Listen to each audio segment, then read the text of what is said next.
Your Highness Sheikh Hamad bin Khalifa Al Thani, Excellencies, ladies and gentlemen, it is an honor and pleasure to be here in Doha and to address this prestigious audience. At the outset, I would like to thank His Highness and Qatar for hosting this important meeting already for the 9th time.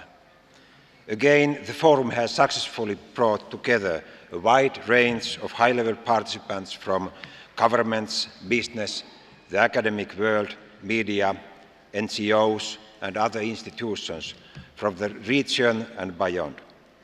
Especially today, amid the global financial crisis that poses serious challenges to societies and economies across the world, the opportunity presented by this forum for exchange and networking between these different groups is of utmost importance.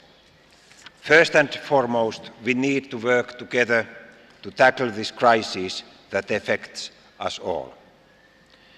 The three important themes of this forum, democracy, development, and free trade, go hand in hand. The international community has committed itself to democracy and good governance.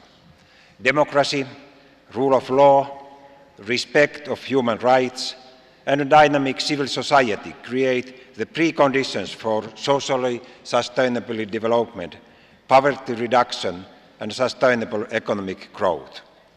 There is also strong evidence to support the positive relationship between free trade and development. In my address, the emphasis will be on free trade and the economy. What better place to discuss these issues than Doha, the name of which is already associated worldwide with the idea of free trade. The Doha negotiations have seen many ups and downs in these years. However, after the July ministerial last summer, no WTO member was willing to throw in the towel as the goal was already within reach. But the last mile of marathon negotiations like this can often be very difficult. As the negotiations have moved forward, the need for a balanced and ambitious outcome from the Doha negotiations has become more obvious. Today, we are rather close to this outcome, even though the economic crisis has made the common target of concluding the Doha negotiations even more challenging.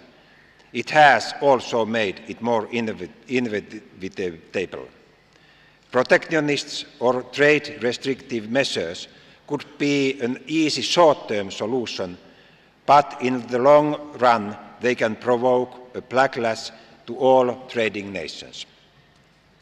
For small and open economies like Finland, it is of utmost importance that global trade and investment remain open. Open markets are also a vital part of the solution to a faster and more sustained recovery from the global economic and financial crisis.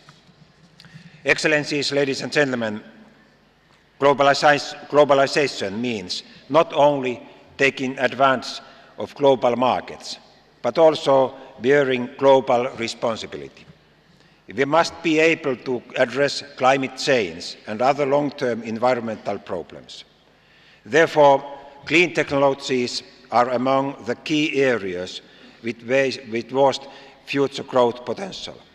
Clean technologies include all products, services, processes, and systems that have less harmful environmental effects than their alternatives. It is also important to bear in mind that investments to clean technologies will continue despite the current economic crisis.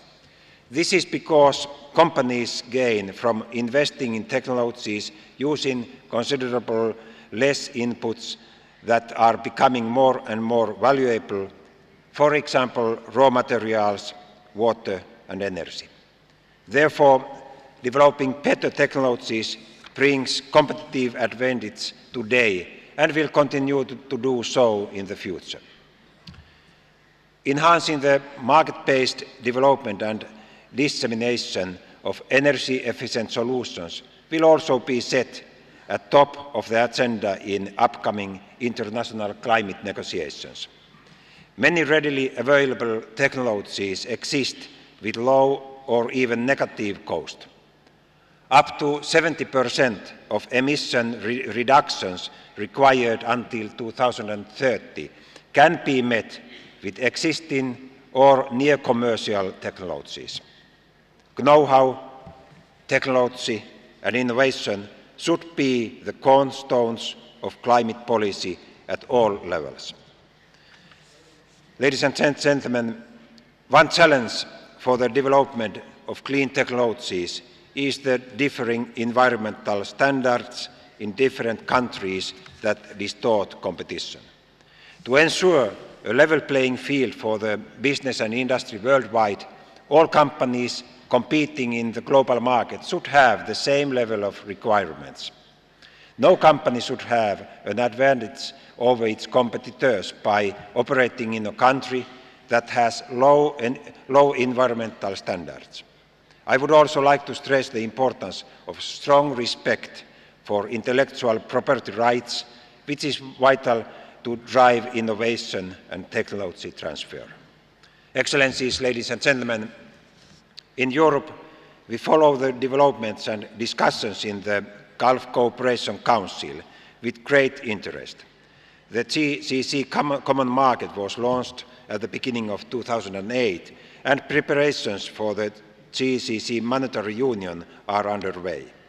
In terms of international economic cooperation, attention is focused on the negotiations for an EU-GCC free trade agreement, which I hope will be successfully concluded in the near future. However, even without the free trade agreement, the European Union is already the biggest single trading partner of the GCC. We look forward to continuing our exchanges in the context of our economic and political dialogue. We firmly believe that an exchange of experiences can enrich the debate at both ends. Thank you for your attention. Wa shukran jazilan.